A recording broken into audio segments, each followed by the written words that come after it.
All right, let's do this. This is our Tundra. There are many like it, but this one is ours. Say hello to our 2021 Toyota Tundra in the 1794 edition trim, which we've recently named Grizzly, or the Grizz, because of its new matte brown coat, if you will. But more on the mods later on. Now, there are already a ton of videos on this popular platform, so we're not going to dive into the typical specs. What we are going to cover is why we are building this platform and why we avoided the new V6 Turbo Tundras, and then we'll go over some of the first mods that are on our upgrade list. Now, if you're new here, you might be wondering, who are we?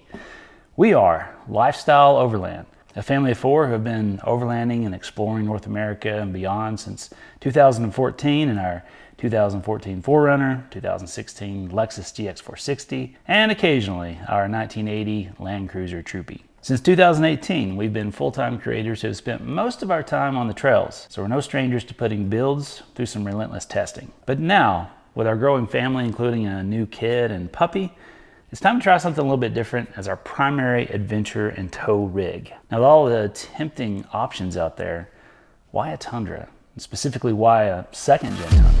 Now, in our book, the true definition of an overland vehicle, number one, it's something that has to be reliable. And it's something that has to be proven over time. The idea is that you're building something to take you into the wilderness and bring you back out without too much drama. This Toyota Tundra has a 3URFE engine in it with multiple cases with over 400,000 miles, some of them with over 1 million miles. So it checks the box when it comes to reliability. And then the next piece is durability. So, okay, it starts and it runs. But what about all the components? What about the suspension? How is it going to put up with all of that extra vibration and all those miles off-road? So it has to have something with a history of being able to put up with that kind of abuse. And the next, payload. Can you put everything on that vehicle, or will it tow the trailer that you prefer behind it? These are important numbers to look at before you even go down that path, because it's really easy to overload these vehicles super fast. The next component to a great overland rig is something that has parts availability, whether that's new parts that are on the shelf at parts stores, or even just a plethora of used parts at a junkyard somewhere, so that you can continue to fix and maintain and upgrade your vehicle of choice. Another key factor is how much information is out there on your particular vehicle. Are you an early adopter and so things are going to have to be figured out as you go? Or is it something that's been on the road for a decade or more? And so all of the weaknesses have been worked through, all of the fixes have been figured out, all the things to be mindful of are on the table from the get-go. That's another huge advantage of choosing a platform that has been on the road for a long time. Now, I will confess, the YouTuber struggle is real, and the keeping up with Joneses thing is real. I mean, we all want the newest, latest, greatest, fanciest thing. We love new technology. We love the gadgets and stuff. And so, yeah, I am just a little bit jealous when I see another YouTuber with some fancy new vehicle out there, forging the way, forging the path, being an early adopter, testing it and figuring out its strengths and its weaknesses, and working with companies to develop products. That's fun. But our channel and what we try to focus on is encouraging folks to go with something that gets them home. Because nothing puts a damper on a family wilderness trip like mechanical failures, or maybe just a recall that puts your rig in the shop for weeks or months at a time. And there's a lot to be said for building something yourself, starting with something that is older, gives you more of a budget, to go and make it into something that reflects your personality and your adventure style. But most importantly, you learn about your rig. So if something goes wrong out there in the wild, more than likely you're going to know what to do because you built most of it. And then finally, affordability in your choice of rig is super important when you want to build. Going used is a way to expand that budget. Now, you don't have to get the latest and greatest. You don't have to go with long travel and kings. I recommend you start with a good four-wheel drive, good tires, and go, because the rest can come in time. So don't ever watch our show and feel excluded or jealous, because you can do the same with many different platforms and a lot less mods. This is our day job, so we need mods to keep us interested and excited and to continue testing different things and learning different things about different platforms and what works and what doesn't work. And that's why I'm just super duper excited to start building this thing out. Now, if you've been following us for any amount of time, then you'll know that back in 2019, we did that with the GX. Same principle, proven platform. It's a Toyota Prado. It's been used in Australia for years. It's just badged as a Lexus here in the States. We knew that was a great platform, and truthfully, Lexus has even higher quality standards than Toyota. And that particular model is actually more affordable as a used unit when you compare it to other 4Runners of similar years and trims. So if you're interested in that as a potential option, make sure you check out the playlist down below for the GX build and consider that as you're walking through this process. Now, the ultimate thing to remember is that there is no perfect platform. Every single one of them has its pros and its cons and its trade-offs. There's only one perfect platform, and that is the one for you and your use case. So maybe you're wondering by now, why not the new Tundra or the new GX 550? Well, for starters, I drove the new Tundra on the Dalton Highway this last winter with my good friend Craig, and let me tell you, it was nice. I loved the tech, I loved the big screen, I loved the ride, I loved almost everything about it. But the problem was that the price jump from the previous Tundra to the new Tundra was just too big of a stretch, honestly. And then when you consider these principles that I just went over, it's unproven in the long term. There's going to be longer lead times for mods.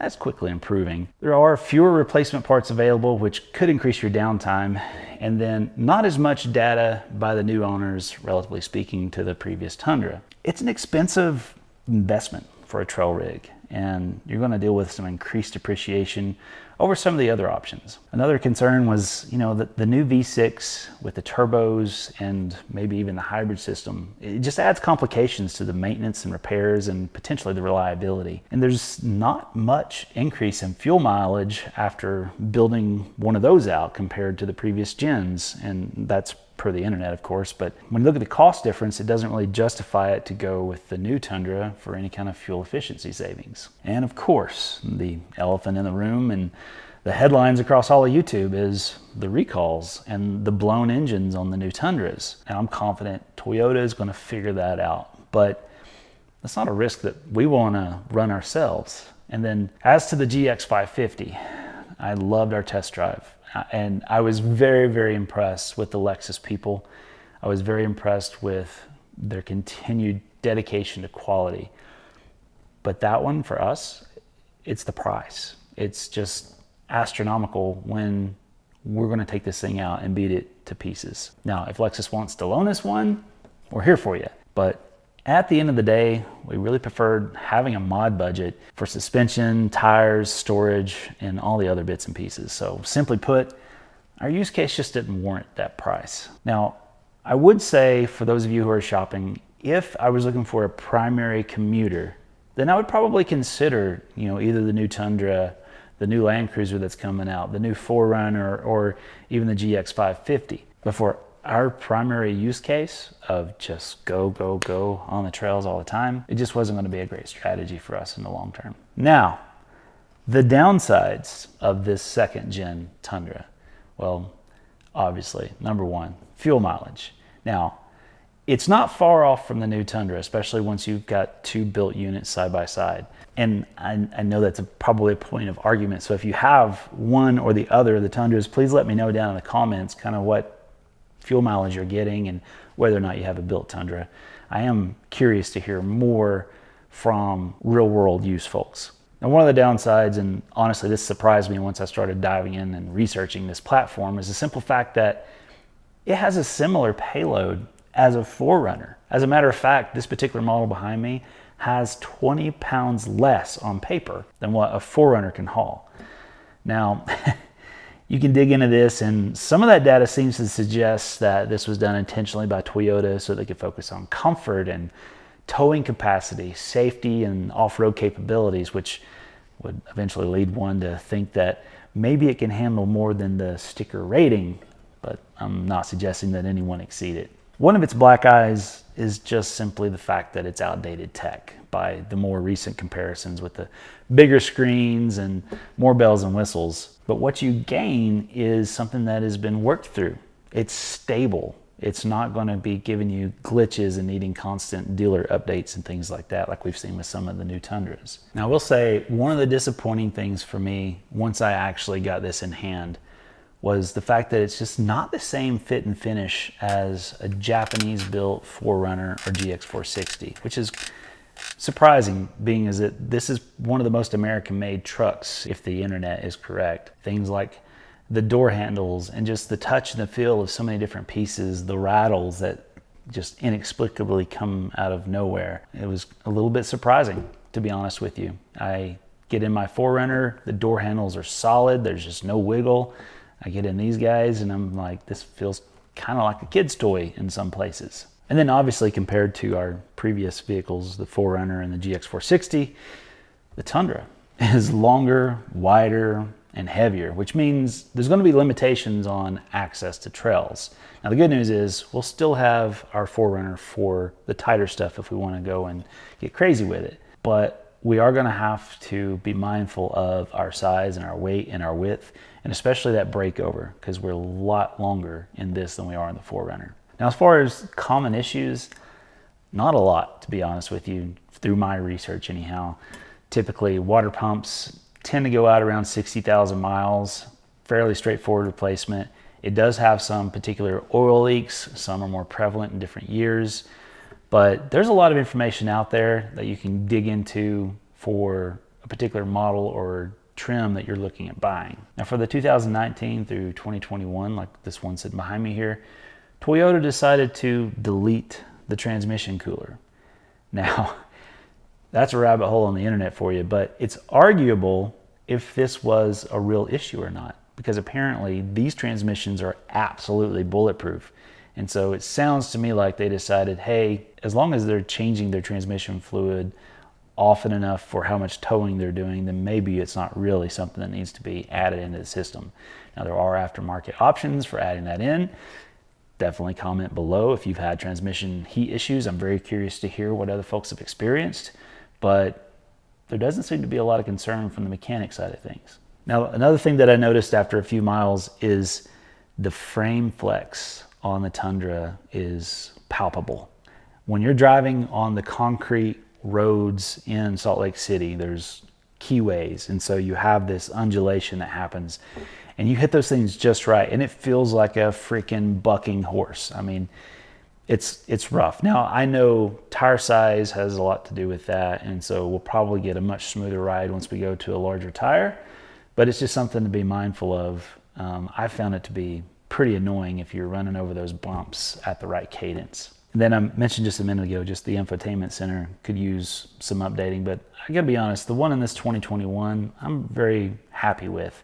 I may change it out just so I can kind of report on other things that are in the market for you guys, but I've enjoyed it. The Android Auto has worked spectacularly. Connection has been great. Sound is great.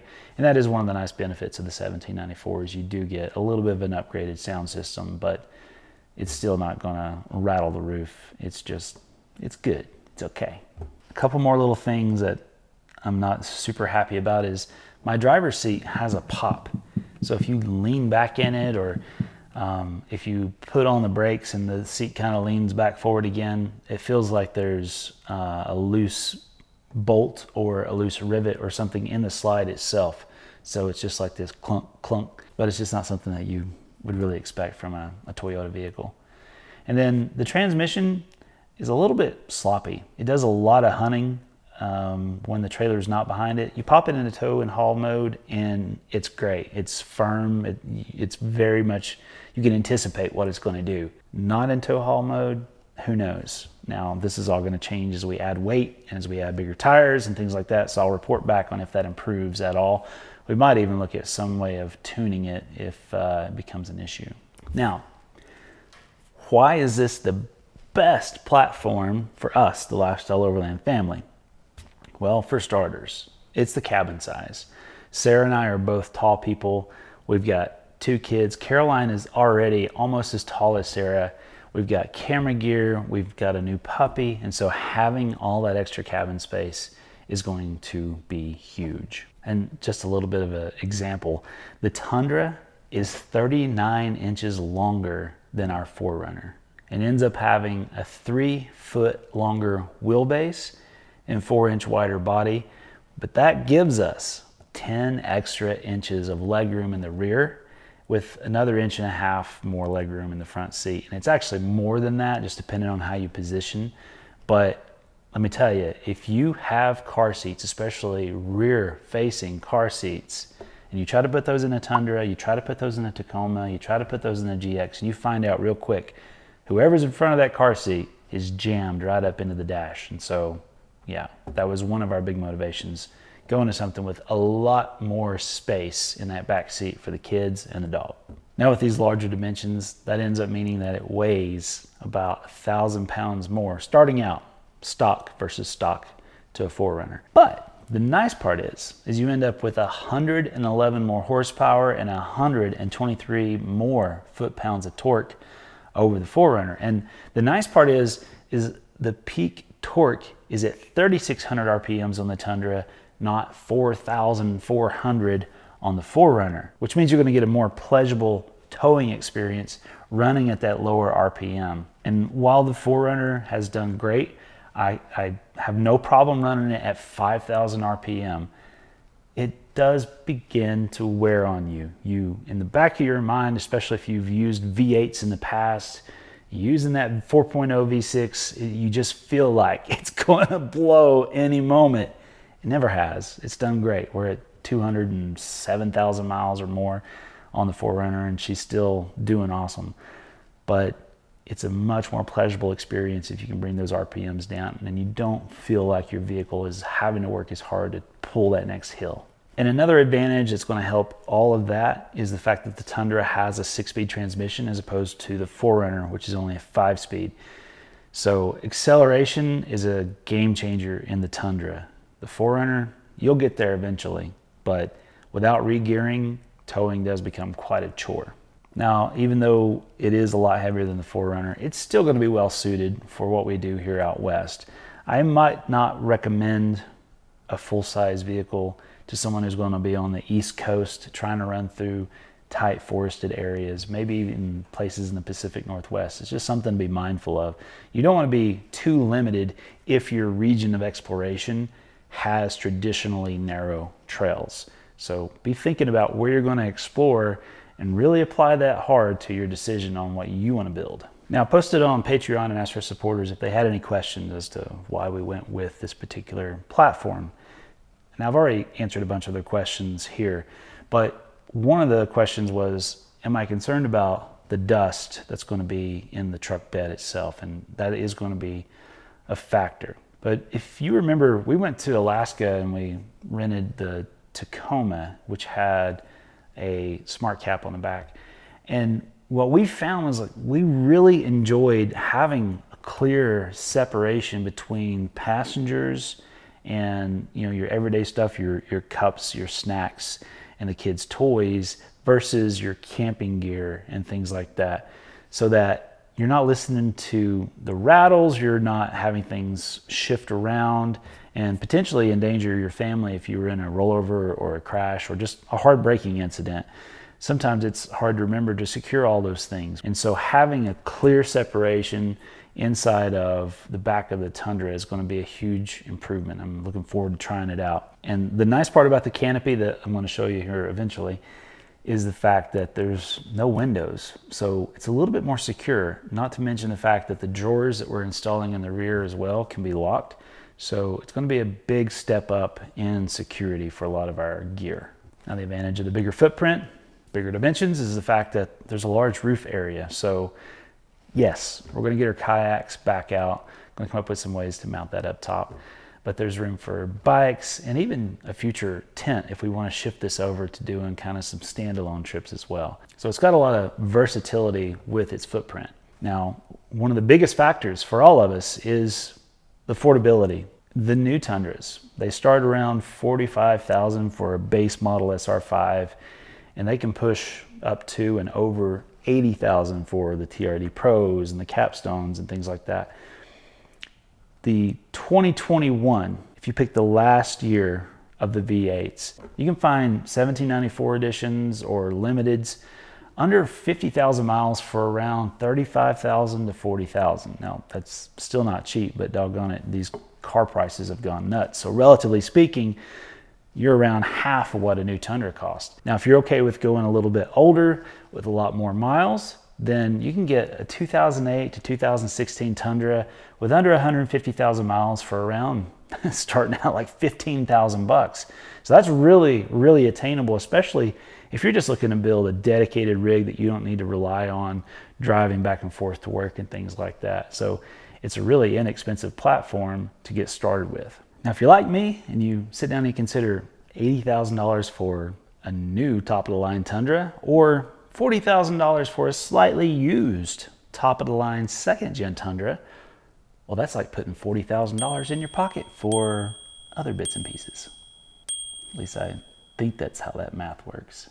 If you're looking for a fast and easy way to get out there, just keep an eye out for some of these pre-built rigs and you can save a ton of cash.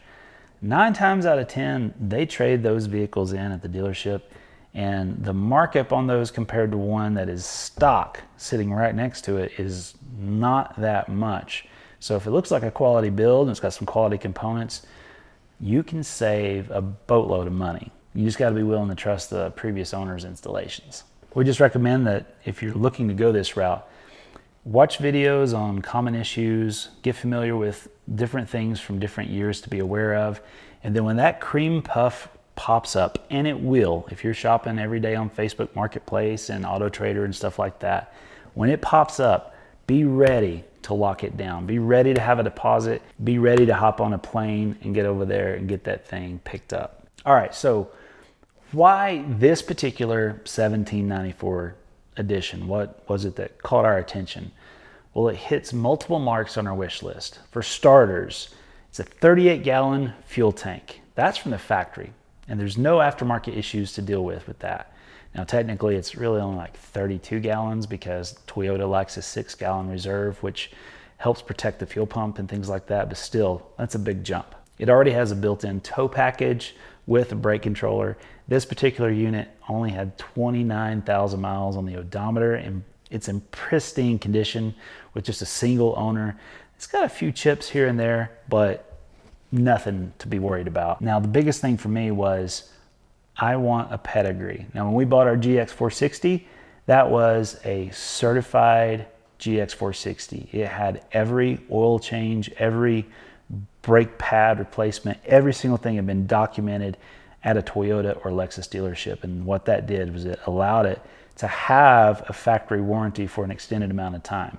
So look at those low mileage ones and you can still, at least for the next year or so, you can still get some certified Tundras.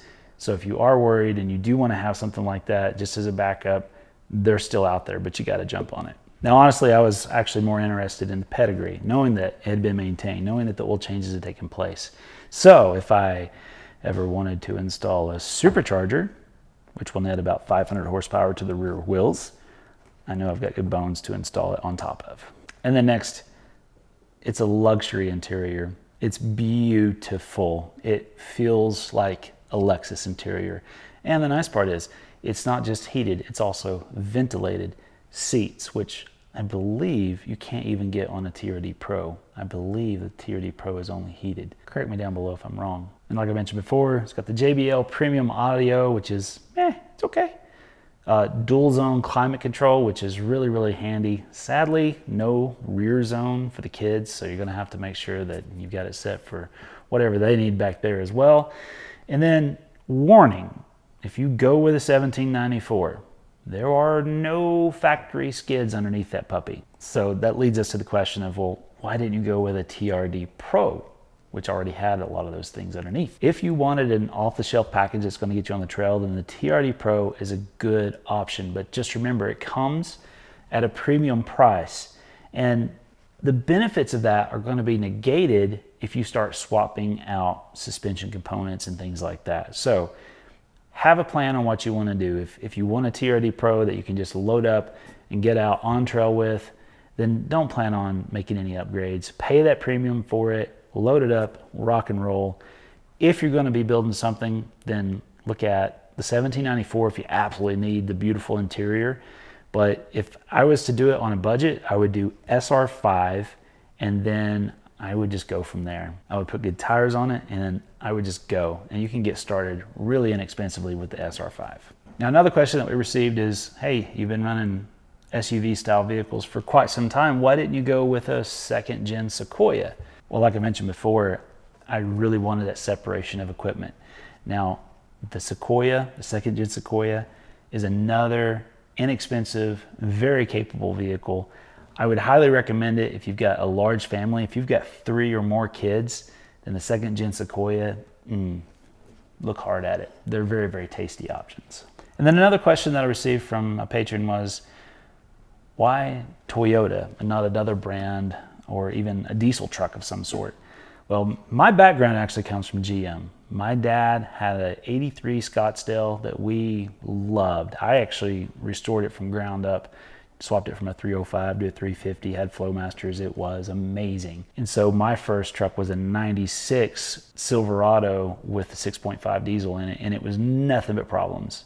Later on, I got a 2002. Love that truck. Her name was Gertrude. It's the one I dated Sarah in. It was awesome. But not far after 100,000 miles, I started having issues with the lifters. And then from there on, every single Silverado or GMC Sierra that I bought, the quality just wasn't there. So when I switched to a Toyota and I got to experience the quality of the different components and reliability, and then to test them as hard as we have tested them, to put over 200,000 miles on the 4Runner under off-road and towing conditions for the most part, and to see it perform the way that it did, it's really, really hard to go, hey, let's try something new. The other problem is diesel systems in the United States have so many complicated systems tied to it with your DEF fluid and things like that. And you don't really net the fuel mileage when you consider how much more expensive it is to maintain. So I wasn't really interested in taking that risk. Now I know a lot of folks who have their Dodge Prospect, I get in trouble for saying Dodge, Ram Prospectors and things like that, and they absolutely love them. And you know, I've ridden with some friends who have them, and they are sick. They are awesome, but that's just not us. It's just not our style right now. Not saying we'll never do it, but Toyota has been good to us, and so as long as I have young kids that I want to make sure that I can get back home, we'll probably be driving a Toyota. So to summarize, at the end of the day, we wanted something that was new and fresh to experiment with, that had more room for our growing family and more power to make the drives a little more pleasurable. Now we know this platform comes with trade-offs in access and fuel mileage, but we're confident that it's got enough benefits to offset those downsides. And when it comes to fuel efficiency, if the reports about the third gen real-world efficiencies are true, then we're not really missing out on much savings, and we're gaining a ton of reliability and mechanical simplicity. So at the end of the day, we decided to go with a platform that has millions and millions of miles of on-road testing, lots and lots of parts availability, lots and lots of mod availability, and the simplicity to allow us to work on it ourselves. All in a package that's going to give us room for our growing family. All right, so what do you think? Is a second gen Tundra on your radar now? And if it is, what would be your first upgrades? Or would you rent it like it is? Would you just get out there and go? Let me know down below, and make sure you're subscribed to watch this build unfold. But until next time, remember, stay curious and leave it better than you found it.